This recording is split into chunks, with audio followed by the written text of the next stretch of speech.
Di tempat-tempat yang mata air, misalnya di sini ada pohon aren, ini kan pusat mata air. Kalau ada kesenian tradisional, maka buatlah kesurupan lari ke situ.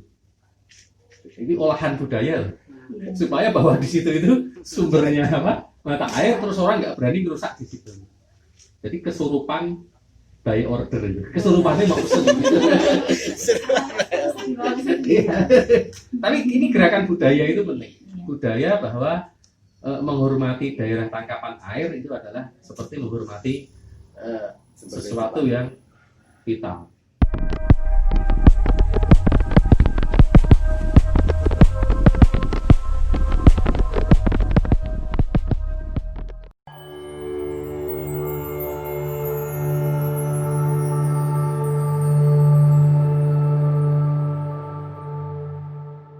Assalamualaikum warahmatullahi wabarakatuh. Waalaikumsalam warahmatullahi wabarakatuh. Kembali lagi dengan kami dari NU Channel Salam dan NU Mondilan yang pada hari ini akan membahas tentang lingkungan dan selamatkan air di masa pandemi. Nah, di sebelah samping saya ini ada narasumber yang sangat luar biasa sekali yang nanti akan mengisi materi yang akan sharing-sharing dengan kita bersama selama beberapa jam ke depan. Nah, seperti itu. Dan tak lupa pula selamat sore sahabat-sahabat, rekan-rekan kita dan semuanya kader NU yang ada di Salam, Mundilan dan yang ada di Kabupaten Magelang yang pada hari ini telah menyimak live streaming kami ya di NU Mundilan dan NU Salam.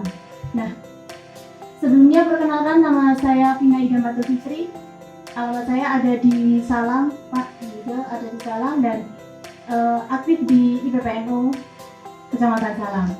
Nah, di sebelah samping saya ini ada narasumber yang sangat luar biasa sekali. Akan saya bacakan CV-nya. Nama beliau adalah Haji Awaludin Setiaji, STMMD, IPM. Kemudian tempat tanggal lahir ada di Magelang, 28 November 1975. Betul Pak? Alhamdulillah. Kemudian alamat rumahnya ada di Juglojik, Gunung Pre, Mundilan, Magelang, Jawa Tengah, Indonesia. Nah, kemudian untuk pengerjaan beliau itu sangat banyak sekali. Yang pertama itu ada dosen tetap Yayasan Pendidikan Tirta Dharma Pamti atau Persatuan Perusahaan Air Minum Seluruh Indonesia di Jakarta, gitu ya Pak. Kemudian ada Koordinator NRW for Central Java, US Plus USAID dan CEO Swiss.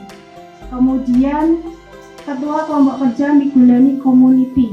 Dan yang selanjutnya beliau juga sebagai founder Right and Right Community, betul Pak? Ya. Kemudian nomor HP beliau 081 642 28961.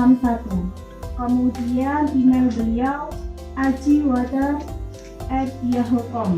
Kemudian website beliau bisa diakses di www.asetiaaji.com dan www.ternakji.com. Kemudian pendidikan dan trainingnya ini sangat banyak sekali. S1 Teknik Lingkungan, STBL, LYH Yogyakarta. Kemudian ada program Pasca Sarjana, Magister Sistem Teknik, kemudian Fakultas Teknik dan UGM Yogyakarta. Kemudian pengalaman kerjanya sangat luar biasa sekali. Kalau saya bacakan satu persatu itu bisa nyampe 1 jam mungkin Pak. Nah, bisa banyak sekali. Nah, namun akan saya bacakan beberapa saja ya. Antaranya ini konsultan teknik PT Ciptaning tahun 1998 sampai 2000. Kemudian dosen tetap YPT Pamsi Jakarta 2000 sampai sekarang. Kemudian ada Ketua Pusat Penelitian dan Pengabdian kepada Masyarakat P3M, Tim Leader Perencanaan Sistem Penyediaan Air, gitu Pak. Kemudian ada Perlindungan Mata Air dan Sungai, ada Tim Leader Tenaga Ahli AMDAL dan UKL, UPL, PT Pertamina, PT Gudang Garam, PT Niswan Wahana, kemudian PT Kalimas Mercedes-Benz, kemudian Jogja City Mall, dan proyek-proyek lain yang ada di Indonesia. Nah, sangat luar biasa sekali ya, sahabat-sahabat YouTubers yang ada di Facebook ya, ini sangat luar biasa sekali. Pak Awaludin, bolehkah bercerita sedikit tentang pengalaman Bapak yang sangat banyak sekali ini, Pak? Ada pengalaman yang sangat banyak, dan yang tidak tertulis di situ adalah saya itu bendahara Ibnu Salam. Jadi iya. selamat sore. Biasa. Kalau teman-teman Salam datang ke sini ya kita itu reunian. Reunian ya. Saya bendahara Ibnu Salam Tahun berapa, Pak? 88 sampai 90. 88 sampai 88, 90. 90 sampai 94. Oh, Bendahara Ibnu Salam. Setelah itu tenggelam ke dunia air minum, Oh ya. terus berumah di Muntilan. Menetap Dan di sekarang Muntilan. wakil MBC ya Mas, wakil MBC NU Muntilan. Terus di cabang juga di Apa, Pak? Bungu. Oh, Bungno. Iya. Ya, memang Iya. cocok sekali kalau di Iya. Bungno itu ya. Iya. Oh. Jadi, ya kalau teman-teman Salam datang ke sini itu kembali ke asal kita ya. Jadi, Kembali lagi gitu Iya. ya, Pak. Oh, gitu.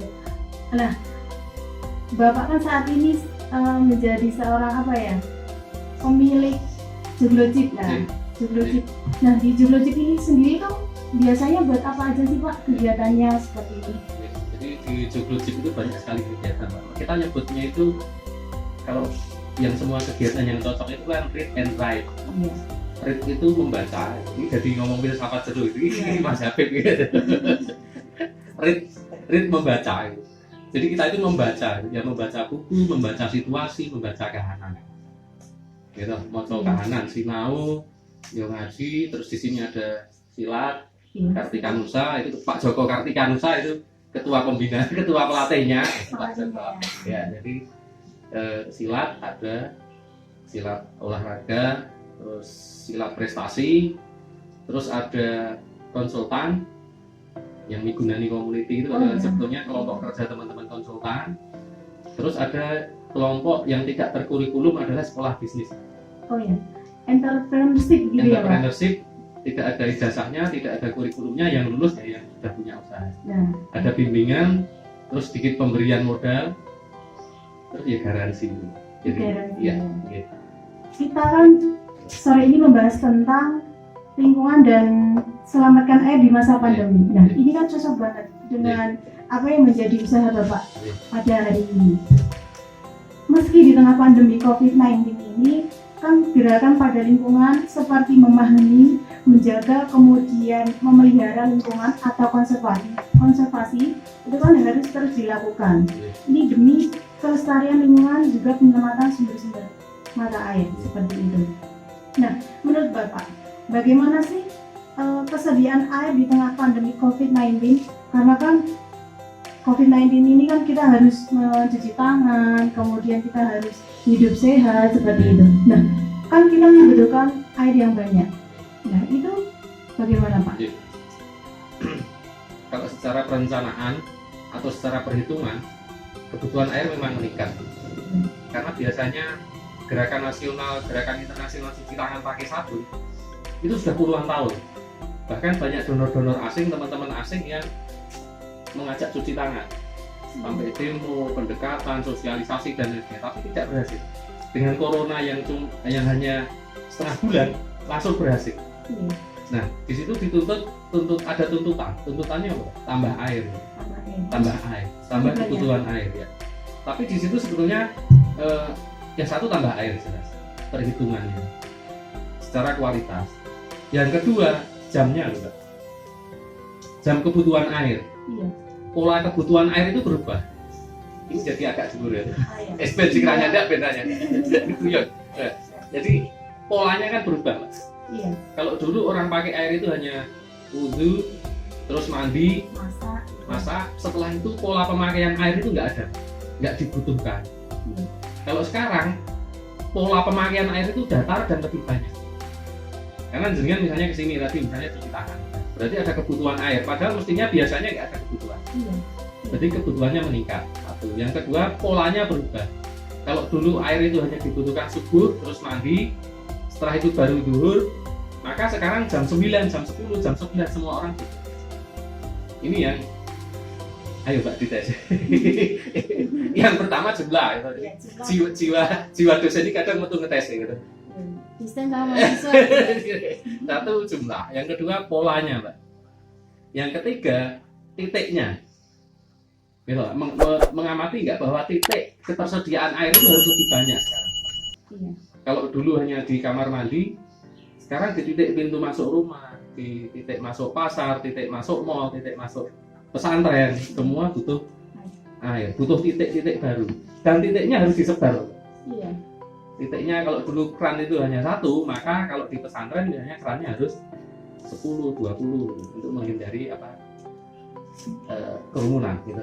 Ini yang terjadi. Jadi ini faktanya nyata, airnya meningkat, jamnya berubah, terus pola titiknya juga berubah. Ini menuntut dan harus dirasikapi dengan cermat itu. Itu kan ada yang sudah kekeringan seperti itu Pak. Nah itu bagaimana dalam pelatihan? Nah ini berarti harus ada manajemen baru. Manajemen baru bahwa daerah-daerah yang kering untuk kebutuhan air yang lebih, sementara daerah-daerah yang lebih harus tetap menghemat. Titik penghematan itu terjadi di penggunaan tadi. Iya. Di penggunaan misalnya ada teori perhitungan yang kalau kita buka terus itu bisa habis 4 sampai 5 menit. Ternyata dengan teori suatu saat kita praktek cuci tangan bersama itu hanya butuh 1 liter, 2 liter itu butuh. Karena apa? Ketika kita buka keran biasanya dibuka terus, bahkan selama kita nyabun pun dibuka terus. Iya. Iya. Biasanya masih hidup. Mestinya ditutup dulu. Nah ini tuntutan kita, perilaku kita, termasuk PDAM. Kalau misalnya dengan pakai air PDAM pun perilakunya berubah produksinya. Kalau dulu misalnya orang itu tadi hanya butuh air pagi, maka sekarang setiap jam, setiap menit air itu dibutuhkan. Jadi itu harus tersedia, tapi di satu sisi harus ada penghematan. Nah, kemudian langkah bijak apa sih Pak yang bisa dilakukan dalam memanfaatkan air di tengah pandemi ini? Jadi ada strategi dan perhitungan. Misalnya kita harus sering-sering mandi. Biasanya mandi hanya sekali Pak. Biasanya mandi hanya sekali. Pola kita berubah itu. Kalau Mbak Rina nggak tahu, saya belum mengamati secara detail. Tapi misalnya kalau saya misalnya 2 kali sehari, pagi dan sore. Kalau sekarang pola kita rubah, Mbak. Misalnya kita baru pulang dari pengajian atau dari tahlil, misalnya kita ketemu banyak orang, di situ kita jadi mandi. Berarti kan 3 kali, 4 kali. Nah, di sini butuh strategi mandi yang hemat. Nah, ini nanti ada sesi khusus. Sesi khusus misalnya Pak Joko atau Mas Titik mau mengadakan sesi khusus mandi yang hemat, tapi mandi yang memenuhi syarat. Misalnya gini, nah kita hitung antara pakai gayung dan pakai shower. Satu, itu baru perbedaan ya. Yang kedua, ketika kita menyabun tubuh kita, shower itu dimatikan atau tidak. Nah ini kalau dihitung, mandi itu misalnya butuh 30 liter sampai 40 liter, dengan manajemen yang bagus itu hanya butuh 15 liter misalnya. Tapi tidak perlu mengikuti standar bencana. Kalau standar bencana, saya itu termasuk relawan air minum bencana, ikut beberapa organisasi internasional untuk relawan air minum, maka kita sebagai relawan itu hanya dijatah air 5 liter sehari. Cukup nggak cukup ya kan? Jadi nek sing nggak begitu hobi mandi ya ini cocok ya. Cocok. Nah cukup. Nah ini manajemen air. Misalnya ini yang kamar mandi biasa. Lalu yang kamar mandi bathtub itu bisa kapasitasnya 400 sampai 600 liter. Maka jangan sering-sering mandi di bathtub pada masa pandemi seperti ini misalnya, ketika ketercukupan airnya kurang. Di samping aspek ini Mbak, hemat sumber daya, ada lagi hemat secara keuangan Mbak. Iya. Ya kan? Pada posisi pandemi, ketika kondisi keuangan kita terganggu, kalau pemakaian air kita tinggi, maka energinya tinggi. Juga membayarnya rekening, misalnya yang airnya langganan, rekeningnya akan tinggi. Jadi ini multi efek ya kan, antara sumber daya dengan sumber keuangan. Tapi kalau saat ini kan ini Pak, masih banyak yang menggunakan sumur gitu Pak. Kan yang menggunakan PDAM itu juga hanya beberapa. Kemudian beberapa daerah di Magelang kan juga sudah kekeringan begitu Pak. Nah itu langkah apa sih Pak yang diambil seperti itu? Saya meneliti secara detail mata air dan sumur ini. Kami mengukur 258 mata air. Ini sumur dulu ya. Sumur. Kalau sumur, faktanya bahwa sumur-sumur di Kabupaten Magelang, Kota Magelang itu tercemar koli. Tercemar koli itu bakteri dari tinja. Yang mana kalau kita makan air yang mengandung bakteri koli itu bisa mengganggu pencernaan. Terus pencernaan itu jadi fungsinya tidak maksimal. Jadi gizinya itu tidak terserap maksimal. Kalau gizi tidak terserap maksimal, akhirnya ke kecerdasan dan lain sebagainya. Kalau ini kan teman-teman di depan ini kan yang minum air secara bersih, jadi kecerdasannya dan auranya muncul, Pak. Ini terlihat tidak jelas. Tapi artinya kalau kita banyak minum air yang mengandung koli, maka gizi itu akan dimakan oleh bakteri itu, sehingga asupan gizi kita kurang. Padahal di lingkungan kita, di sumur-sumur kita, kolinya itu sudah tinggi. Jadi kalau di ranah penelitiannya, kenapa bakteri koli yang kalau Mbak Vina misalnya tanya, kenapa bakteri koli yang dipakai? Ini kan sesuatu yang sederhana, bahwa bakteri koli itu adalah bakteri yang paling mudah dan terdapat di mana-mana. Terus bakteri koli ini bakteri yang paling mudah mati. Berarti kalau koli yang mudah mati saja ada, jangan-jangan ada bakteri yang lain, logikanya. Sehingga di peraturan Menteri Kesehatan, terus di WHO semua memakai indikator bakteri koli. Jadi yang menakutkan, sumur-sumur kita itu banyak mengandung koli. Jadi ancaman sumur itu terus dua loh, Mbak. Iya. Dari sisi kualitas, kualitas, yang kedua dari sisi jumlah. Jumlahnya menurun karena mengering. Ini dari sisi kualitas. Nah, penyebabnya tanya nggak? Penyebabnya dengan Mbak Vina itu kita Ibnu senior ya, dengan IPP gadis. Jadi penyebabnya gini Mbak, kenapa sumur-sumur kita berkurang? Ini bukan kritik, tapi satu fakta di lapangan bahwa daerah serapan kita kan kurang. Coba di kampung Mbak Vina, daerah yang bisa nyerap air itu nambah atau kurang? Berkurang ya. Iya. Ya kan? Misalnya jalan-jalan di blok, di aspal, itu sesuatu yang bagus. Tapi fakta itu harus ditambah, dimodifikasi dengan bagaimana air supaya masuk. Ya kan? Ini perlu, kalau misalnya jenengan bikin paving atau ngeblok paving ngecor jalan, maka harus buat sumur resapan untuk memberikan imbuhan air. Ya kan? Saya mengamati bahwa jalan di depan rumah ini resapannya bagus karena dari paving. Terus di kanan kiri ada beberapa titik-titik resapan, sehingga tidak banjir. Terus sumur saya ini yang di seberang jalan ini tidak pernah kering. Kenapa? Karena titik resapannya masih bagus. Padahal yang memakai rumah aja 8 orang. Terus Mas Lukman dan kawan-kawan hampir tiap hari di sini, misalnya dihitung berapa? 10 orang. Jarang mandi. Jarang mandi. Pak Joko dengan teman-teman silat, total siswanya ada berapa? Pakai air ini itu nggak kurang. Selalu tercukupi. Secara teknis karena resapannya banyak. Kalau non teknisnya ya karena dipakai banyak orang dan doa dari Mas Lukman, jamaahnya Mas Lukman dan lain sebagainya, Pak Joko, dan misalnya ini dari sisi apa tadi Mbak, kuantitas. Kalau dari sisi kualitas, kenapa sumur kita itu sering nggak tercemar koli? Ya jaraknya dengan septic tank. Jarak dengan septic tank. Karena saya nanya, rumah Mbak Vina sumurnya di mana? Misalnya di gambar. Terus septic tanknya di mana? Jadi Mbak. Sumurnya di sebelah sini. Iya. Sumurnya di sebelah sini. Iya. Jaraknya berapa meter? Jadi dibalik ya Mas Jafri. Jadi kita santai, nggak mau santai tapi studi kasus. Ya toh, Mas, studi kasus menarik. Jaraknya berapa meter? Nggak jauh banget sih Pak. Nah, Iya. rata-rata di Indonesia jaraknya kan 10 sampai 15 meter. Karakter tanah di Indonesia. Tapi kalau berpasir dan tanah liat mestinya lain. Ada kesalahan bahwa yang ditembak adalah 10 sampai 11 meter. Itu rata-rata tanah di Indonesia. Karena pada jarak 10 meter itu bakteri misalnya ada di bakteri kan berasal dari septic tanknya Mbak Vina. Iya. Dia akan jalan sampai ke sumurnya Mbak Vina. Kalau itu 10 hari maka bakteri itu sudah mati. Sorry, 10 meter. 10 meter. Jadi bakteri itu tidak kuat jalan sampai 10 meter, terfilter oleh tanah dan akhirnya mati. Logikanya gitu.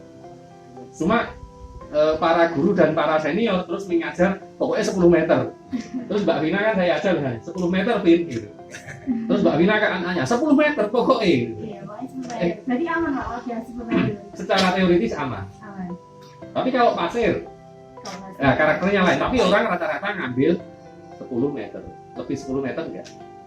Pertanyaan kedua, ada satu perumahan di Sleman, perumahan dosen, bukan berarti dosen itu selalu pintar dan benar ya. Satu perumahan dosen, sumurnya tidak tercemar poli, tidak ada pencemaran poli, karena letak septic tank dengan sumur itu benar. Sekarang misalnya ini saya bawa bukan untuk PPN tapi untuk contoh kita.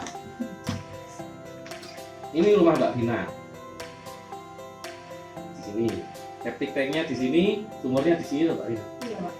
Ini rumahnya Mas Habib. Mas Habib Gondrong Kiai itu loh. Iya, itu ya. Adik ya. Yang bilang itu ya. Yang viral itu. Ya kegodang. ini gini, ini sumur Mbak Vina. Ini septic tanknya. Iya. Jaraknya kan sudah 10 meter loh. Sumur septic tank. Mas Habib tidak koordinasi dengan Mbak Vina. Bikin sumur dan septic tank. Ini septic tank, Mas Habib bikin sumurnya di sini. Rak kacek loh. Itu Mbak. Iya. Lemah-lemah dhewe. Lemah-lemah dewe kok. Nah, ini Mas Habib bikin septic tank di sini. Terus sumurnya di sini. Mas Habib merasa bahwa jaraknya sudah 10 meter loh, Mas. Clear toh? Iya. Tapi jarak dengan tetangga. Jadi Mbak Vina dengan ikhlas berdonasi bakteri ke Mas Habib. Ikhlas ya Mas. Nah ini loh. Berarti kan perlu koordinasi. Kelihatannya di kampung tapi perlu koordinasi. Kami mengusulkan metode modern misalnya dipetakan. Ini dari sisi apa? Kualitas. Jadi sumur kita itu mengalami penurunan dari sisi apa Mbak tadi? Kuantitas, dari sisi jumlah dan dari sisi kualitas. Ini nyata kok. Dan grafiknya akan semakin naik di perkampungan. Kalau di perkotaan akan lebih ekstrim. Iya. Ini Mbak Vina kan termasuk contoh yang baik. Contoh yang baik bahasa Arabnya apa Mas Kiai? Uswatun hasanah. Nah, ada yang ditanya malah konyol lagi Mbak. Apa itu? Misalnya gini, sumurmu di mana? Kalau sumur kan biasanya masih apa? Di depan rumah. Septic tankmu di mana? Nggak tahu, kan Mbak? Iya. Ya, banyak orang yang seperti itu. Ini belum pertanyaannya belum dikoma loh, Mas. Ini akan jadi program menarik loh. Misalnya IPPNU atau Fatayat atau Muslimat mengusulkan peta ini. Peta ini menjadi peta keselamatan, peta septic tank dan peta sumur. Kita simpel loh, Mbak. Iya. Ada yang patah lagi nggak tahu titiknya loh, Mbak. Aku takon loh Mas Siti. Septic tanknya sebelah mana? Lah, nek mboten salah nggih mriki ya. Ini kan wis lekas ra jelas loh. Nanti ke anaknya, ke cucunya makin nggak jelas. Turun-temurun gitu ya. Turun-temurun saya ora jelas. Kok 10 meter tadi kan terus kayak ajaran nenek moyang kita loh, Mbak. Nenek moyang kita malah mengajarkan filosofi, ilmu-ilmu yang tinggi. Ini kita tidak mempelajari filosofinya. Ada yang lebih berat lagi sebetulnya, tapi ini lebih lanjut bahwa yang kualitas tadi titiknya tahu loh Mbak Win. Iya. Mbak Vina termasuk yang titiknya tahu. Terus saya tanya, langsung nunjuk-nunjuk Mas Ubah. Kok langsung nunjuk-nunjuk? Senior kali tamu. Senior juga. Senior itu kosong. Senior Senior silang. bebas gitu Senior. lah. Ini tadi kan tanya sumurnya jelas, septic tanknya jelas. Terus saya tanya ke Mbak Vina, desain septic tanknya bener nggak? Ya kan? Iya. Jangan-jangan desainnya nggak kedap, atau pas dulu gempa sudah retak, berarti kan sama saja. Nah ini yang perlu menjadi perhatian serius, mungkin dimulai dari pemetaan, Pak. Kalau IPPNU atau Fatayat atau Muslimat punya program pemetaan sumur dan dan ini sudah satu langkah yang benar. Kelihatannya sederhana, tapi ini menjadi sesuatu yang krusial. Ya, terkadang itu memang suka terlupakan gitu Pak. Yang penting ada sumur, ada septic tank. Padahal itu kita tidak tahu kalau jaraknya itu berdekatan, bahkan tidak nyampe 10 meter gitu Pak. Nah, sing wis kebanjur. Gimana? Apa harus diganti lagi gitu? Ya, ini wis urusan nurut keluargamu gitu. Jadi kalau yang sudah terlanjur gimana? Ya pemetaan ulang. Terus ada pertanyaan lagi, kalau rumah tipe 21 kan nggak mungkin 10 meter, ya kan? Nggak ke sumur kan ya. Berarti harus komunal. Komunal itu berarti septic tanknya 5 rumah 1 atau 10 rumah 1. Itu disebut apa? Septic tank komunal. Komunal itu bersama-sama. Nah ini ya perlu kita pikirkan bersama. Logika kita dengan ini maaf ya, bukan bicara kita bangsa maju atau bangsa bagaimana.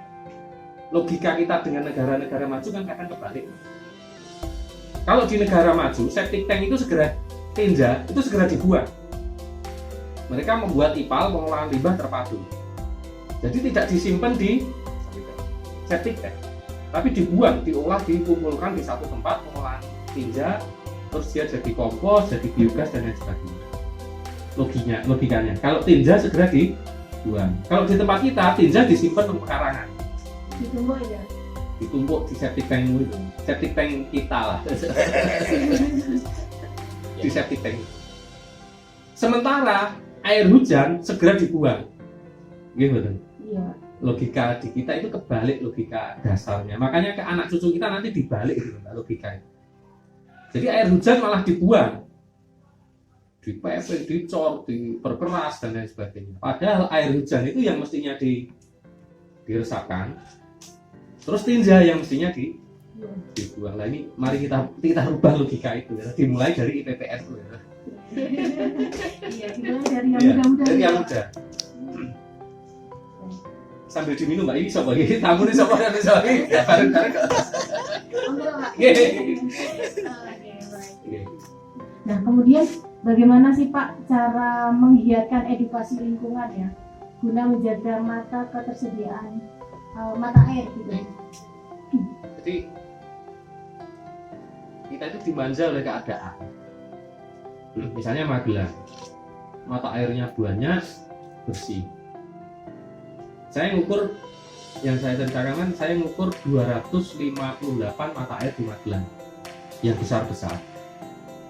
3 tahun berturut-turut.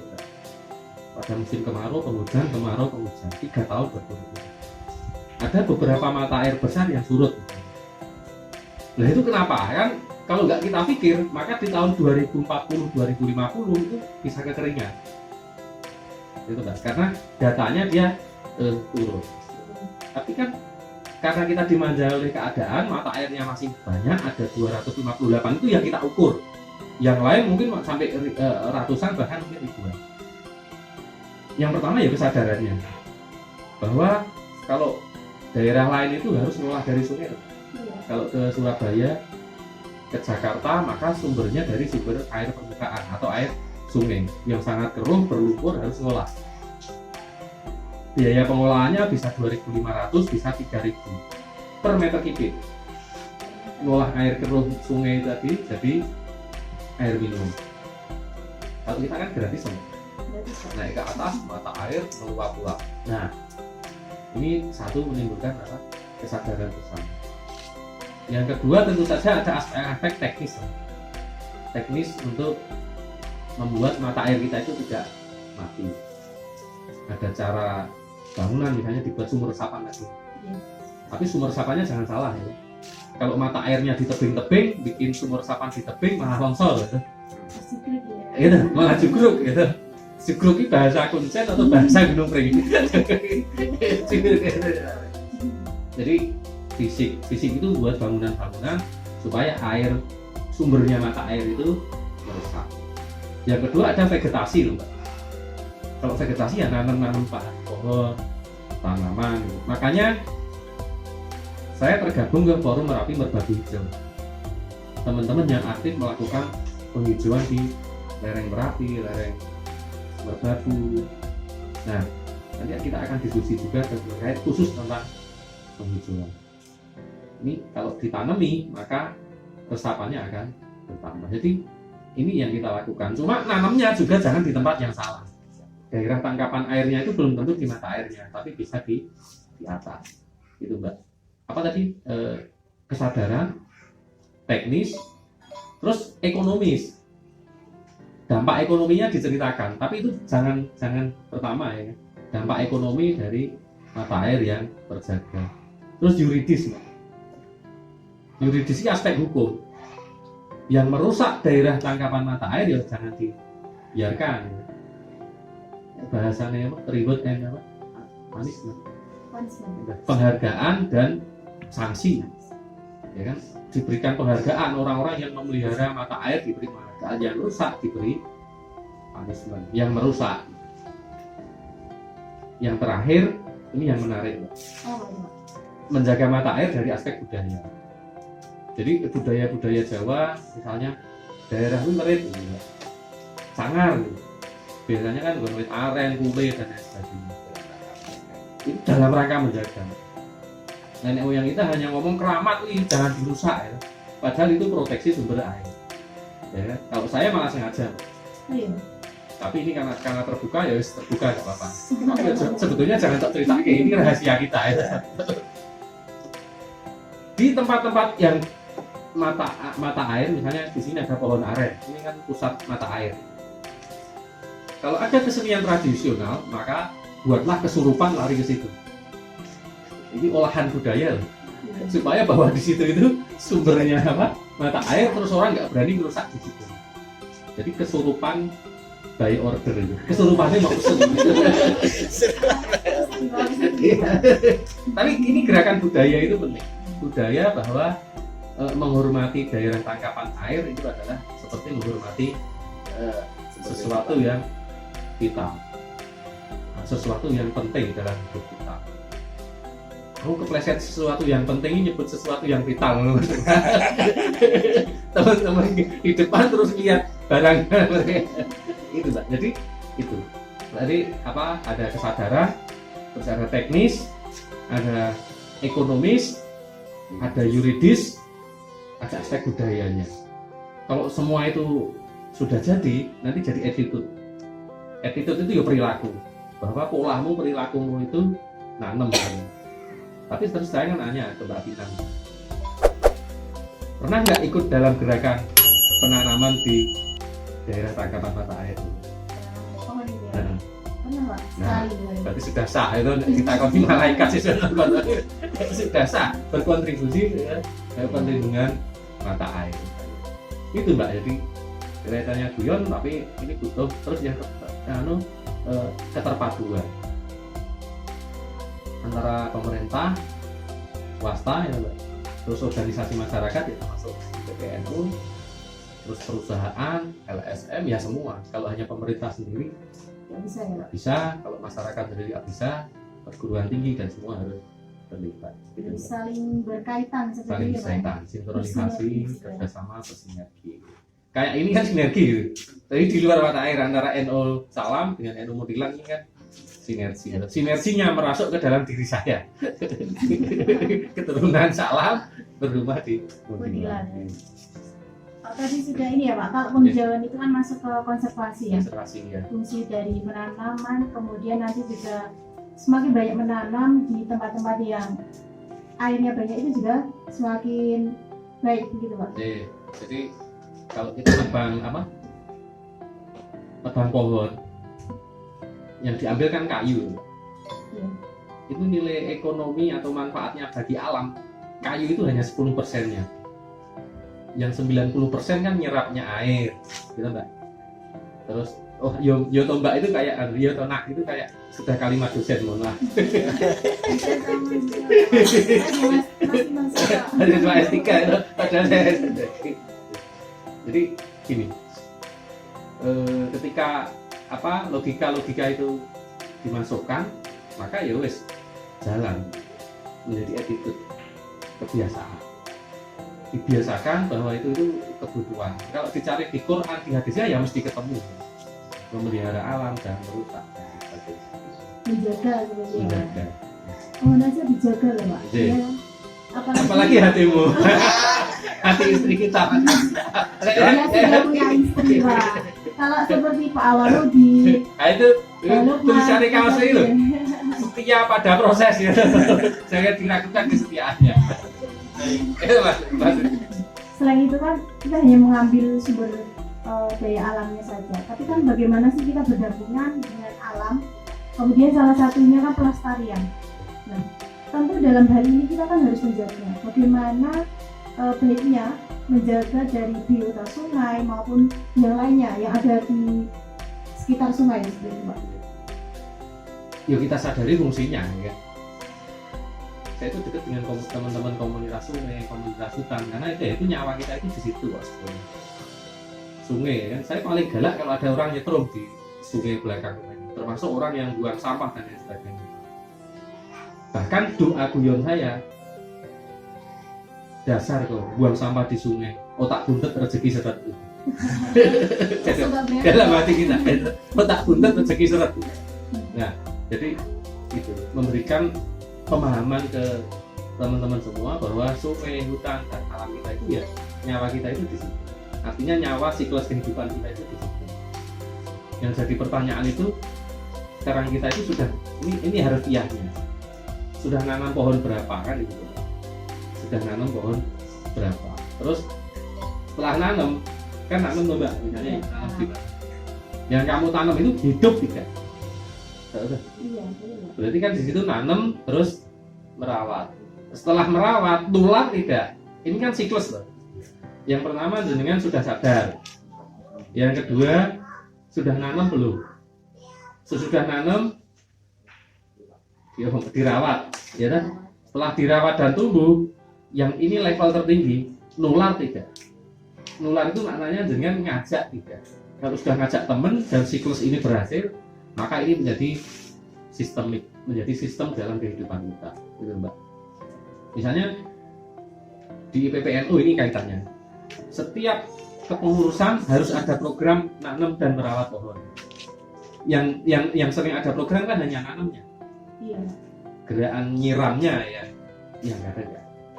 Kurang ya Pak. Kurang. Kalau sudah nanam ya sudah. Nanam ya sudah. Ya, Coba yang ditanam kemarin gimana? Dipetakan tidak ini? Gitu. Iya. Kalau saya dengan teman-teman forum Merapi Merbabu sudah akan mulai mapping apa? Ini kita akan mulai naik ke Merbabu gitu. Ada satu titik khusus yang sedang pembibitan yang akan kita lakukan dan akan kita bahas khususnya. Gitu, Mbak. Jadi apa tadi? Sadar, nanam, ngerawat, terus berhasil ya. Level tertingginya mampu nggak kita ngajak komunitas kita? Yang kan kesempatan ini Mbak Vina, di jabatan itu, jabatan di cabang maupun di cabang maupun di Salam. Nah aku kan wong merdeka gitu. Guyon gitu Mbak, ketangkep ya. Iya. Berarti kalau untuk penanaman pohon nih Pak, apalagi di kita yang dari organisasi, kalau kita ingin menanam itu apakah kita punya channel atau kita punya link yang nanti bisa bekerja sama? Sangat banyak. Kalau masalah bibit itu banyak, gampang nanti kita cari bersama. Terus jangan lupa tadi gerakan merawatnya. Rata-rata kan misalnya bulan Februari Maret orang nanam. Ini kan mulai mau kemarau, Mbak. Gimana kalau kita melakukan gerakan penyiraman? Nah ini kan gerakan. Iya. Terus gerakannya berarti beli selang, pipa, terus apa tangki, terus motor roda 3 itu Mas, motor roda 3 untuk menyiram. Nah ini menjadi gerakan yang menarik. Sumbernya banyak dari instansi pemerintah maupun CSR. Salah satunya bisa CSR perusahaan. Nah, CSR perusahaan itu sangat percaya dengan organisasi kita. Solid. Terus proposal kita kemarin yang cantik. Kita minta waktu presentasi, datang dengan rapi seperti ini, siapa yang nggak percaya ini? Ya, tidak perlu dengan wallahi jadi percaya. datang aja rapi sudah dipercaya. Tapi ya membawa nama organisasi, terus kita bertanggung jawab Pak. Kenapa? Perusahaan itu juga kebingungan membuat CSR-nya. Ketika dapat partner yang bagus, Soalnya kan gini Pak, kalau di organisasi pelajar ya, itu kan banyak sekali program kerja yang mungkin ada penghijauan, terus kemudian yang bekerja sama dengan tempat yang belum inilah. Kalau kita kan belum punya link gitu untuk masuk seperti itu. Nah, mungkin itu kan nanti bisa menjadi solusi salah satu untuk menjaga, kemudian menanam, ya untuk merawat juga seperti itu Pak. Jadi nanti kalau misalkan dari kami nih PPNU pengen mengadakan penghijauan, langsung hubungi Pak Awaludin gitu ya. Bareng-bareng. Oh iya. Nanti kita jalin networking. Kenapa program kita nggak jalan kan kadang karena networking. Iya. Jadi hanya menghubungkan ini A dengan B, akhirnya jadi AB, kan? Nah, iya. A, B, C jadi D. Nah, ini rumus yang salah, tapi bisa terjadi. Artinya tinggal kita networking. Terus yang terakhir di organisasi ini nggak jalan karena kadang orang dijalanin. Gitu, programnya sudah bagus, niatnya sudah bagus, tapi eksekusinya. Jadi yo beras-beras organisasi, beras-beras jalan. Gitu. Kalau saya di organisasi kan termasuk tim rewo-rewo. Rewo-rewo itu nekat dulu jalan terus lapor gitu. Yang penting laku gitu Pak. Jalan laporan tapi ya tetap di jalurnya, tetap pamit mohon restu tapi nekat gitu. Nekat jalan. Kalau gagal lagi ya kita evaluasi. Gitu. Yang terakhir nih Pak, Yeah. sebagai putra daerah dari seorang tokoh Nahdlatul Ulama di Kecamatan Salam ya Pak, gitu. Nah kemudian sekaligus sebagai akademik dan entrepreneurship. Kemudian apa sih pesan dan motivasi Bapak untuk kami dari kaum muda pelajar yang seperti yang ada di Mundilan, Salam, bahkan yang ada di Kabupaten Magelang seperti itu. Yang pertama pikiranmu ya jadi kosong gitu. Jangan dikosongkan ya. Pikiranmu ini Masih visi. kosong Ganti berarti. selo. Ojo ganti selo. Harus penuh dosa. Lali kesel ya di kampung edan. Dari Lali kesel. kesel. Nah, ojo dikosongke. Buatlah sesuatu yang produktif. Tidak mencontohkan saya ya. Saya itu tidur tadi malam jam 2. Diskusi untuk hari ini, terus membersihkan setting lagi, ganti setting. Ini kan pikiran kita nggak kosong. Karena kalau kosong kan ya melebon sesuatu yang tidak bermanfaat, malah jadi negatif. Pikirannya jangan kosong. Terus isi supaya kita jadi kompeten. Dan ini kan perlu. Kompeten itu menguasai bidang ilmu. Kalau saya makna kompeten itu ya sinau. Sinau itu ya ngaji, ngaji itu ya sinau. Jadi tidak ada batasan antara sinau dengan ngaji. Roadmap kita itu kan roadmap ini peta itu kan. Peta sukses orang itu kan ngaji dan sekolah atau ngaji dan sinau. Wis itu wis roadmap. Jadi isi kompeten itu artinya mampu menguasai bidang ilmu kita. Setelah itu ya laku itu terus orang memaknai itu kayak kan laku Jawa dijalankan. Jadi teori-teori kuliah, teori-teori sekolah itu dijalankan. Contoh, orang teknik lingkungan, saya belajar air minum. Teori buat industri atau pabrik air minum itu kan teorinya semua orang dapat. Ini diprakteknya enggak? Iya. Ya kan? Tahun 2000 ini jadi pribadi. 2004 saya dengan beberapa teman tuh membuat industri, ada yang pabrik air minum, ada yang pabrik air minum kecil-kecil, air minum isulang, ada 45 tempat di seluruh Indonesia. Padahal semua orang teknik lingkungan dapat teori itu, tapi terus diterapkan enggak? Jadi apa tadi Mbak? Ojo pikirannya ojo kosong, kompeten itu ya sinau tenang, terus nek wis sinau terus laku. Sekarang misalnya pengelolaan lingkungan, kalau ada orang bangun, mesti ada apa Mbak? Orang bangun mesti ada dampak, logis tuh Mbak. Dengan bangun mall, mesti ada ngaduk-aduk fondasi, berarti timbul debu. Logikanya sederhana tuh. Kalau ada debu berarti disiram. Pengelolaan. Iya. Terus pemantauan, debunya diukur, ganggu masyarakat atau tidak. Teori sederhana, AMDAL gitu. Tapi jenengan mampu nggak garap AMDALnya mall-mall besar dan industri otomotif besar di Indonesia? Itu kan lakunya. Teorinya itu laku itu dilakoni gitu loh Mbak. ojo keset itu. Nek wis nek milih bojo itu resep pertamanya ojo sing keset. Sing sregep. Nek harta aku goleki bareng gitu. Gitu. Kalau misalnya kok calon suaminya sudah kaya ya itu alhamdulillah itu bonus gitu. Tapi yang penting sregep. Jadi kompeten, laku itu kudu sregep. Makanya anak-anak organisasi itu mesti anak-anak yang sregep. Makanya kalau saya nyeleksi karyawan, pengalaman organisasi itu nilai plus ya luar biasa. Perkara pas rapat usul apa ngantuk nih wis ada niat untuk anu ya. Nah ini kan tipe-tipe usul ya. Setelah itu ya serawung. Jenengan sudah punya ilmunya terus sudah diterapkan, tapi nggak serawung.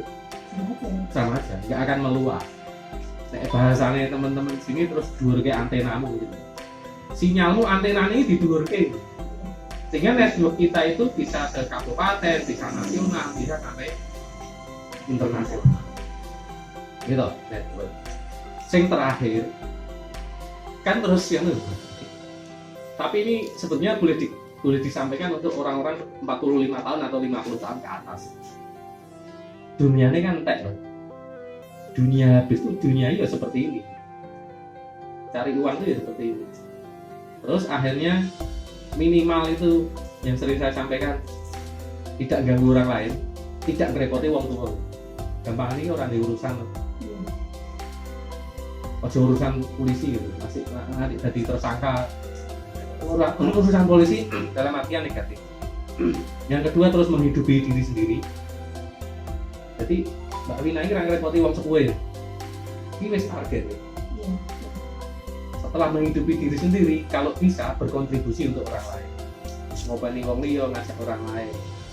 Jadi terus serawung migunani tanpa ngerepoti, berkontribusi pantang rusuh. Jadi itu kesimpulannya di apa enggak semua itu anak-anak muda itu kompeten, ora wegan, serawung, meninggikan antena, serawung migunani, tanpa ngerusui, tanpa ngerepoti, sebisa mungkin kita terus berkontribusi. Nek wis ngono kan organisasi ini dhewe maju. Ya baik Pak, terima kasih sekali nih sore hari ini sudah berbagi pengalaman yang sangat luar biasa dari A sampai Z, dan saya pun semakin bertambah gitu ya Pak untuk ilmunya yang telah Bapak berikan. Cukup sekian pertemuan dari kami di sore hari ini tentang membahas tentang lingkungan dan keselamatan air di tengah pandemi COVID-19. Sebelumnya kami ucapkan terima kasih banyak Pak atas tempatnya, atas suganya gitu ya. Dan next bertemu lagi di pertemuan yang akan datang, dan saya akhiri wallahu muwaffiq ila aqwamit thoriq. Wassalamualaikum warahmatullahi wabarakatuh. Waalaikumsalam warahmatullahi wabarakatuh.